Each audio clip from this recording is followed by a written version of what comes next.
Welcome to Epic Conversations. I'm Diane Grubus, and I'm here today with my husband, John, my handsome, godly, loving, kind, compassionate cutie pie, but only I can call him the cutie pie. We're going to talk today about an awesome story you have. I hear so much about this dog, Duncan, and how not to get offended, and about misunderstandings. So please, John. Well, I was out visiting my brother in Southern California, and he had a dog called Duncan. And Duncan was a border collie, and he's an awesome dog. The dog had such a unique personality compared to any other dog that we had in the past. And one day I decided to take the dog out for a walk and play frisbee, and the dog just loved frisbee. I mean, his name should have been Frisbee, not Duncan. And so I left my brother's house, walked out, and then went underneath the road. There's a special walkway because of the four-lane road that was above us, and on the other side of my brother's property, there's a large park. And so we 500 acres. Yeah, it's approximately 500 acres with maybe about 100 acres or more exposed. The rest was trees and whatnot and hiking trails. And so Duncan and I, he's all happy. I got a little collapsible thing of water, a little thing of water for him, and this cup. We get the frisbee, and I'm throwing the frisbee, and he's going to get it. I mean, it's amazing. It's like I'm playing frisbee with another human being here. And all of a sudden, I threw the frisbee, and he's not going for the frisbee. He's bolting, almost about 100 yards away. And I'm like, what is going on with this dog? Where is he going?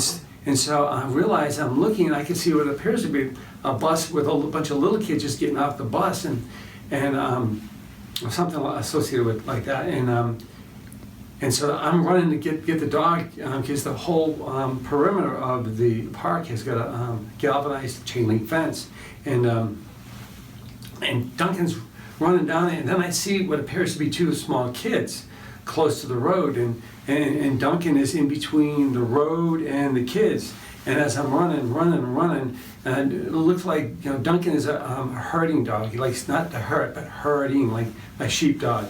And it looks like he's herding these kids away from the road.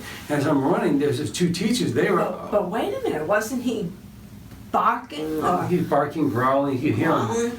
And as the kids would move, he'd shift over here. Then all of a sudden, he'd shift over here, and pushing the kids back towards the opening in the galvanized chain link fence. Well, that's kind of scary for a young kid. Yeah, the dog wasn't my dog; it was my brother's dog. So I wanted to make sure the dog didn't get hurt or anything from cars, or whatnot. And so the closer I got, there was two teachers that they were running as well towards the children. And as I get closer, and I'm actually gaining on the two teachers, and one of them had a rock, and the other teacher says, "No, don't throw the rock." And basically it was a misunderstanding. You see, Duncan is a herding dog, and he saw the little kids, and he just wanted to keep them away from the road, from danger, and that's what he did. And so the teacher explained, and now I'm right beside the teachers, and I'm huffing and puffing because I was really running hard. And one teacher explains the other dog, don't throw the rock, and on the other side I felt like, throw the rock. And he was going to throw the rock at the dog. Right? Yeah, and then a full ministry. And what happened was the teacher explained, the two teachers got the little kids away, and then Duncan came wagging his tail over towards me. And when the teacher had a conversation explaining about the dog, and myself and Duncan walked back towards where the teachers were, now in a safety area behind the galvanized fence. And there's about 100 maybe kids, little kids, second graders or something like that.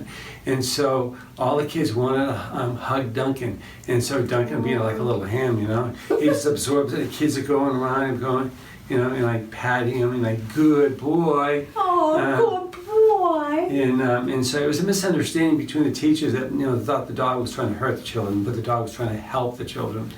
And so that was the story of Duncan. And isn't that true in life, though? Mm-hmm. Many times we're in situations with people and we get misunderstood, or we misunderstand them. Yeah. And how they reacted to situations. And here's those two teachers, the good teacher, the bad teacher, just as an example. And here's the good teacher understood what type of dog that Duncan was, so she knew, no, he's doing good, where the other teacher is seeing Duncan growling and moving Shifting. like that and shifting his body. And it was scary to the other teacher, and the other teacher thought that the dog was trying to harm the children, and in the opposite, it was so. And I think that happens a lot in our lives when we run into situations that people just don't understand, for whatever reason, whatever background they've come from or their perception of the situation. But in the end, Duncan had a good ending on this one. Duncan had all the 100 kids got to pat him and he rolling over and scratching his belly and everything, huh?